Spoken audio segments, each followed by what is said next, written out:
안녕하세요. 생활한의학연구소 한사 김영찬입니다. 오늘은 공진단에 대해서 좀 더 깊이 이야기하려고 합니다. 얼마 전에 저희 한의원에 오신 환자분께서 이런 문의를 하셨어요. 남편이 요즘 부쩍 피곤해해서 공진단을 좀 먹이고 싶어요. TV를 보니까 너도 나도 나와서 그렇게 좋다고 하는데 도대체 이건 무슨 약인가요? 또 이름은 공진단인데 한의원마다 또 동네마다 가격이 다 다른데 이건 또 왜 그런가요? 라고 물으셨습니다. 환자분의 궁금증에 대해서 조목조목 설명을 드렸어요. 그런데 제가 설명을 계속 할수록 처음에 기대에 찼던 그 환자분의 얼굴에는 점점 실망하는 빛이 역력했습니다. 약에 대해서 설명을 드리고 난 후에 남편분을 진료를 해야 왜 피곤한지, 그리고 남편분에게 정말 뭐가 필요한지를 알 수 있고 그에 맞춰서 약을 쓰든 치료를 하는 것이 좋다고 그렇게 상담을 마쳤어요.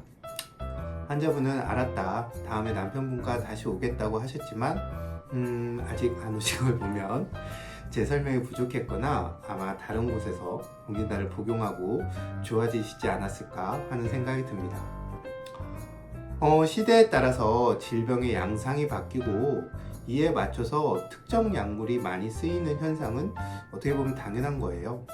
하지만 요즘 추세를 보면 동서양 의학 할 것 없이 너무 특정 약물이나 처방이 과도하게 유행하는 것 같습니다. 물론 이렇게 유행하는 약물들 중에는 현대인의 건강에 도움이 되는 것도 있지만 가만 생각해보면 사람들의 불안이나 욕망에 자본의 논리가 이렇게 불을 붙인 것은 아닌가 라는 좀 씁쓸한 생각이 듭니다.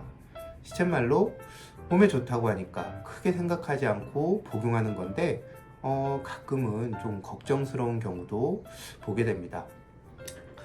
이렇게 유행하는 거에도 트렌드가 있는데요. 요즘 보면 홍삼, 녹용, 침향을 이어서 흑염소가 한참 유행인 것 같습니다. 환자분께서 물어보신 공진단은 이전부터 보약의 대명사로 유명해요. 실제로 약효가 좋기 때문에 잘 가려서 쓰면 좋은 효과를 내는 약인 것은 분명합니다. 그런데 최근에는 예능 프로그램이나 홈쇼핑에서 같이 마치 비타민처럼 묻지도 따지지도 않고 아무나 먹으면 좋은 것처럼 소개되는 것은 조금 걱정이 됩니다. 비타민 또한 가려서 복용해야 되는 건데 말이죠. 세상에는 만병통치약이나 누구에게나 좋은 약이란 없습니다. 그럼 공진단에 대해서 좀 더 알아볼까요? 이 약은 원나라의 위영림이라는 의사가 당대 황제에게 올린 약으로 알려져 있습니다. 세이득효방이라는 의서의 저자이기도 한 위영림은 이렇게 대를 이어서 의사를 하는 어떤 의사의 명문가에서 태어났어요. 젊어서부터 실력이 아주 뛰어나서 주변의 명성을 얻은 당대의 명의였는데 요즘으로 치면 특히 그 정형외과 분야에서 실력이 뛰어났다고 합니다. 당시 상황을 보면 기마술을 중시하고 많은 전쟁으로부터 부상이 잦았을 것이기 때문에 아마 이런 상황이 위영림의 명성을 더 크게 만들지 않았을까 생각이 됩니다. 그리고 드디어 그 명성이 황실에까지 알려져서 스카웃 제의를 받아요. 그런데 위영림은 저는 진료를 해야 돼요 라고 하면서 그 스카웃을 거듭 사양하면서 황제에게 그냥 말 수는 없으니까 공진단이란 약의 처방을 올렸다고 합니다. 이 약을 황제가 아주 만족스럽게 복용했고 당시 황실 가족들 또한 이 약을 즐겨 복용했다고 합니다. 자, 당대의 명의와 황제의 복용, 공진단에 대한 오해는 바로 여기서부터 시작됩니다. 황제가 복용한 것이니까 얼마나 좋은 것일까 라고 사람들이 생각하고 복용하기 시작한 것이죠. 이건 마치 조선에서 영조가 인삼을 즐겨 먹으니 시중에 인삼의 품귀 현상이 일어났고 또 우리나라 근대사에서 한 독재자가 즐겨 마신 술이 유행한 것과 비슷한 현상입니다. 하지만 우린 여기서 조금 더 들어가서 왜 위영림은 황제에게 그 처방을 진상했을까를 한번 생각해 볼 필요가 있습니다. 그냥 정말 좋은 거라서 그랬을까요? 그럼 다른 좋은 약재들도 많은데 왜 당귀, 산수유, 녹용, 사양이라는 약재를 위영림은 선택했을까요? 동의보감에서 공진단은 지친 간을 보하는 약으로 분류되어 있습니다. 당귀와 산수유, 녹용과 같은 약들은 간을 보하는 성질이 있는 따뜻한 성향을 가진 약재들이죠. 이 약재들이 모여서 부족한 것을 보충해주고 사양이 소통하게 만드는 한의학에서 말하는 간의 혈을 저장하는 기능에 초점을 두되 마냥 보태지만 않고 이 힘을 잘 끌고 갈 수 있도록 처방을 구성한 것이 바로 공진단입니다. 그럼 왜 황제에게 이 약을 처방했을까 한번 생각해보죠. 당시의 원나라 황실은 잦은 정쟁으로 위영림이 살아있을 때 10명의 황제가 바뀔 정도로 아주 혼란한 시기에 혼돈의 시대였습니다.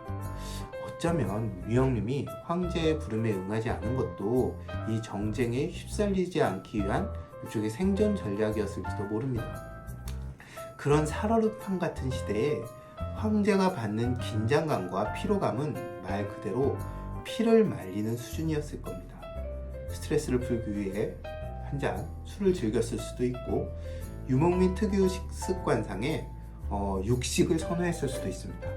이런 모든 상황이 간을 지치게 만들죠. 또한 몽골의 차가운 기후대에서 생활해온 사람들의 특성상 성질이 따뜻한 몸을 따뜻하게 만드는 약재들을 선호했을 수도 있습니다. 조선의 3대 명주 중 하나로 고려시대 원나라로부터 증류기술과 함께 전해진 것으로 알려진 감옥로에도 용안육, 계피와 같은 따뜻한 성질의 약재가 들어가는 것처럼 말이죠. 위영림이 황제를 위한 약을 처방할 때는 아마도 이러한 점을 고려하지 않았을까 생각합니다. 하지만 우리가 잊지 말아야 할 것이 한 가지 있습니다. 대원제국의 황제가 그 처방 하나만으로 건강관리를 했을 리가 없다는 거죠. 황실에는 아마도 위영림과 같은 당대의 명의로 구성된 의사 집단들이 황제의 건강을 돌봤을 테니까 말이죠. 그럼 현대인에게 이 약이 정말 좋기만 한 것일까요? 아까 말씀드린 대로 그럴 리가 없습니다. 어떤 약이든 그것이 필요할 때 필요한 만큼만 쓰는 게 맞습니다. 특히 현대인들은 스트레스와 잘못 쓴 식습관, 운동 부족 등으로 소통이 잘 되지 않고 내부에 독소가 많이 축적되어 생기는 병이 많습니다. 이럴 때 무조건 보하고 좋은 것을 먹으면 좋다는 식의 발상은 득보다 실이 클 수도 있습니다. 이것은 다만 공진단에 국한된 문제가 아니에요. 세상에 유행하는 몸에 좋다는 것들은 분명 이유가 있습니다. 하지만 그것을 확대 해석하면 그때부터는 오류와 부작용이 생기게 됩니다. 그럼에도 불구하고 많은 사람들이 이런 약물을 선호하는 이유는 뭘까요? 한번 생각해보면 그냥 유명은 따라하기 혹은 일시적 유행 아니면 스스로 지쳤다고 생각하는 사람들이 많기 때문은 아닐까 싶습니다. 다들 좋다고 하니까 그리고 나도 힘드니까 그런 것으로라도 위안을 받고 싶은 것이 아닐까 하는 생각이 듭니다. 공진단 권하는 사회는 술 권하는 사회, 커피 한 잔의 여유를 미워하는 사회와 크게 다르지 않습니다. 쉬지 못하고 긴장과 피로 속에서 살아가는 우리의 현실과 팍팍해진 마음을 시장이 알고 교묘하게 파고든 것이죠. 건강을 위해서 뭔가를 복용하는 것은 전 좋다고 생각합니다. 하지만 그게 왜 좋은지 정말 나에게 필요한 것인지를 따져봐야 합니다. 그리고 필요할 때만 복용하고 그렇지 않을 때는 중단하는 지혜도 필요합니다. 약물은 물론이고 다양한 기능성 식품들 또한 그거 없이 건강하게 지낼 수 있는 것을 목표로 삼아야 합니다.